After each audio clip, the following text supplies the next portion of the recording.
नमस्कार दोस्तों, चलिए जानते हैं आज की देश और दुनिया की महत्वपूर्ण बड़ी खबरें। सबसे पहली और बड़ी खबर में आपको बताएंगे दोस्तों कि पहले कंधे से कंधा मिलाकर साथ खड़े हुए ये दो बड़े देश अब एक दूसरे को दिखा रहे हैं आंखें। दरअसल हमास से निपटने के लिए अमेरिका ने इजराइल का पूरा साथ दिया।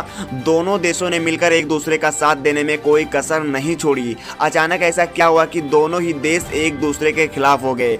दरअसल दोस्तों, इजराइल ने अमेरिका के उस प्रस्ताव को ठुकरा दिया है जिसमें यूएस ने गाजा पर जो है संघर्ष कम करने का सुझाव दिया था।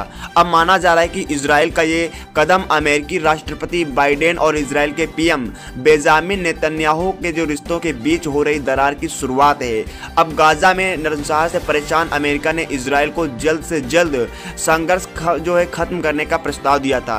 अमेरिकी एनएस जेक सुल्लिवन ने खुद नेतन्याहू से इसकी अपील की थी। सुल्लिवन ने कहा था कि इजराइल को गाजा में रह रहे लोगों की सुरक्षा का ख्याल रखना चाहिए।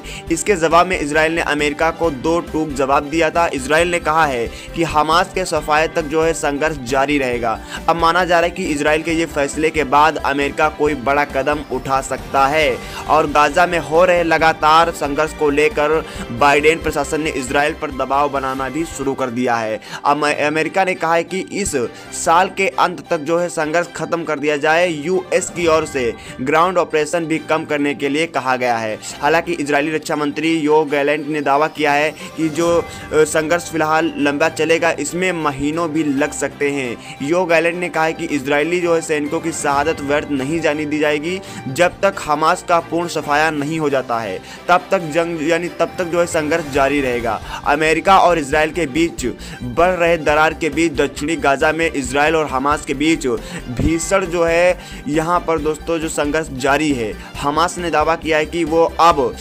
तक आईडीएफ के 72 मिलिट्री जवान जो है उनको ख़त्म कर चुका है। इसके अलावा हमास ने 36 इजरायली सैनिकों को भी जो है ख़त्म करने का दावा किया है। इसके अलावा इजराइल के कई सैनिक जो है थोड़े बहुत घायल बताए जा रहे हैं, लेकिन गाजा के जो रफा में इजराइल ने भी